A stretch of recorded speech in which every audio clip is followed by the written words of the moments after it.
Hi guys, welcome to another beer review. Apologies if you see the computer reflecting in my glasses. Just ordered the Siren Rainbow Project 2016 box. I was gonna initially do it through Honest Brew because they were very ever so slightly cheaper with postage and that sort of thing.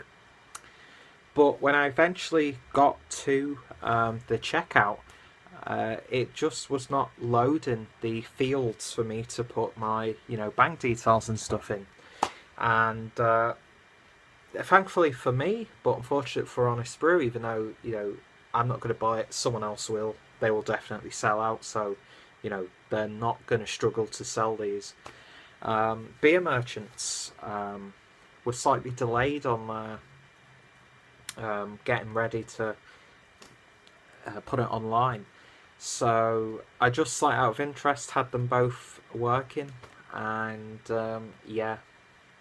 beer merchants I didn't have any problems with, mainly because most of the traffic for the Rainbow Project seemed to be going to Honest Brew because they were like the first online store to have it, and I just sniped in with beer merchants. So by now you will have seen my Rainbow beer reviews from Siren and all the British and New Zealand breweries coming together.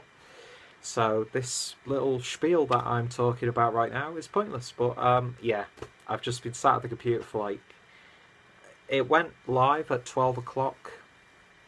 It is now approaching 2 o'clock, and I've just been sat here just trying to get this ordered because I don't really do big orders on beers that much, but for the price and for the fact that you might be able to get these beers after they've been done. You'll find bottles here and there online. And I just wanted to try them. So unfortunately, it's the 17th of September now, and I'm going to have to wait until I'm back in October, the early start of October. By now, this is coming towards the end of October, so again, pointless. But anyway, today's beer, and I'm doing this just before I'm doing a test run on the new Google Hangout, which again you might have seen. I don't know. Maybe I've made a big dick of myself on that video. Who knows? But one that I've actually drank quite a bit of, but never got around to reviewing it because I've just really enjoyed drinking them. And it's the Maisel and Friends Indian Pale Ale, clocking in at 6.3%. Don't think it tells you what hops are used in this one. No. Our Indian Pale Ale, intense, pure, awesome. And I do really enjoy the stuff that Maisel and Friends are doing from the Brothers Maisel Brewery, who are very well known for their wheat beer, which I've yet to try actually. I've seen it so many times in the supermarket and I've never picked it up. But the Maisel and Friends line, which is sort of their craft experimentation line, every beer that they've done is fantastic, and I've still got a few more to review, so look forward to them in the future. But IPA, it's my favourite style, as most of you guys know. And I thought it's about time that I got this reviewed. So, beer in the glass. That's pouring nicely. You hear people saying, oh, it's pouring really nicely, and you're thinking, what does that mean? But when you're actually there pouring a beer, and it's just got something satisfying about the way you're pouring it into the bottle, the way it just flows into that glass, you could definitely see why. And this is a nice, deep amber colour. Got nice clarity to it. There is a hint of haze in there. But yeah, it's more like a slight amber, burnt orange sort of colour. Looks a lot darker on camera. And beer poured with about just under 1.5 fingers worth of off-white foamy head. And it looks like a nice, rich and inviting IPA. So, let's see what it smells like. And it is hoppy, but it's not as vibrant or as pungent as some IPAs would be. But when you get your nose in there, that hop character and that hop presence, it's so nice and pleasant on the nose. But that's backed up with a nice malt backbone. I'm getting a slight maybe toffee or caramel from the malts. Not too much though, those hops are the star of the show of this.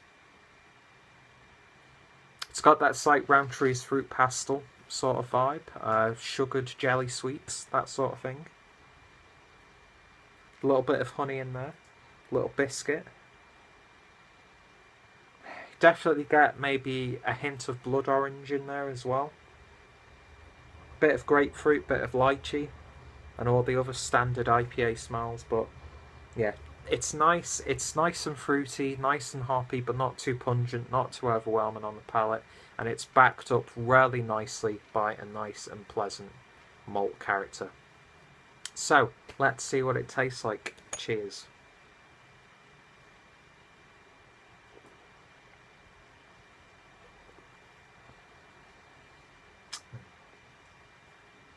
That is such a pleasant, easygoing IPA. I do enjoy it, don't get me wrong, when you get attacked by hops in an IPA and a pale ale and that sort of thing. But sometimes that can be really quite overwhelming on the palate and leave you with like a slightly sickly sweet flavour in your mouth.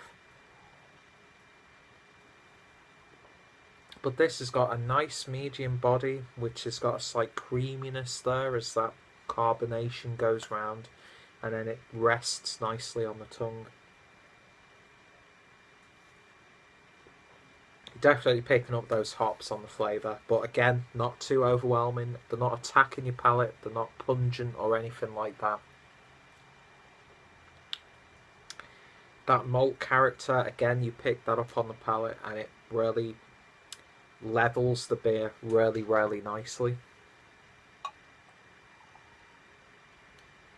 Pour the last side. What percentage was it? 6.3%. I'm not getting that at all. So drinkable, so quaffable, so satisfying. Bitterness, not too high, but it's there. Leaves you with a slight fruit juice bitterness, like the bitterness you get from like an orange juice maybe.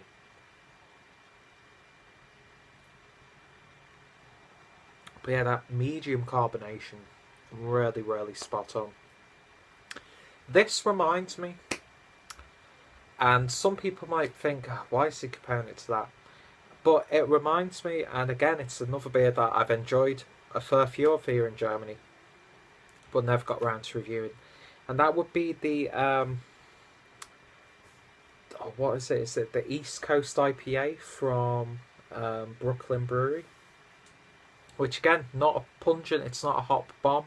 It's just a satisfying, sessionable, drinkable IPA that has that flavour. Doesn't have an overwhelming bitterness. It's not zesty, it's not, you know, tingling on your tongue. It's just a knock it back, enjoy it, savour the flavours that are there. You don't have to go looking for them. It sort of reminds me of that. The I can't remember, is it the East Coast IPA? I can't remember which one, but it's their IPA that they are selling as an IPA that isn't overwhelming. It's not completely overly hoppy. Is it the Easy IPA or something like that? I'm sure seasoned drinkers will know what I'm talking about. But this is just nice. They also do like the Stefan's Indian Ale, which is really, really nice. That to me is maybe, from what I remember, a tad more hop forward than this one. But this is so easy drinking. And the fact that here in Germany you can get bottles of these for like as little as €1 each. I mean, a 6-pack pretty much costs you just over €6. This is going to be great to drink when you're going around to a friend's house.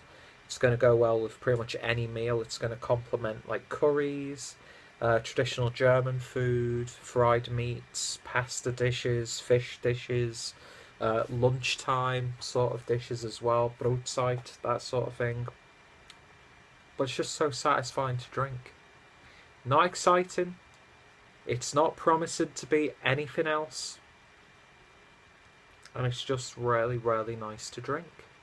And I wish I actually bought another 6-pack of this, because this is absolutely lovely. It's like a toffee fruity flavour, I'd say, to sum it up. But yeah, another high quality beer from the Maisel Friends, guys. And yeah, check out my Maisel Friends playlist down below, because some absolutely fantastic beers, especially again from a brewery that is already established, fairly traditional, and they're not half-heartedly venturing into the craft market.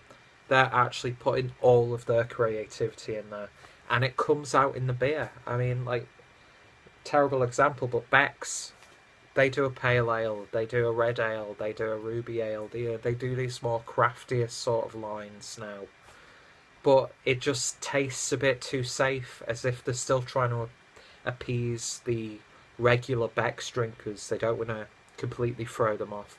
This would be a perfect example to show a German macro beer drinker, because it's not just a boring transitional beer where it doesn't really show you what's possible with the style, but at the same time it's not going to completely overwhelm new drinkers. But people who love their IPAs would really enjoy this one too. I'm pretty damn sure of it. So in terms of a rating, it's definitely a 9 out of 10 from me. It's a lovely little beer, and yeah, I look forward to drinking more of this in the future. So if you tried this one, let me know your thoughts and opinions. Check out the Maisel Friends playlist down below, and I hope you'll join me with a good beer next time. That's you joining me with a beer. I always have good beer. I mean, I've just got such immaculate tastes. I can't do jokes, I can't do irony. Thank you guys for watching, and I shall hopefully see you in the next one. Cheers, guys.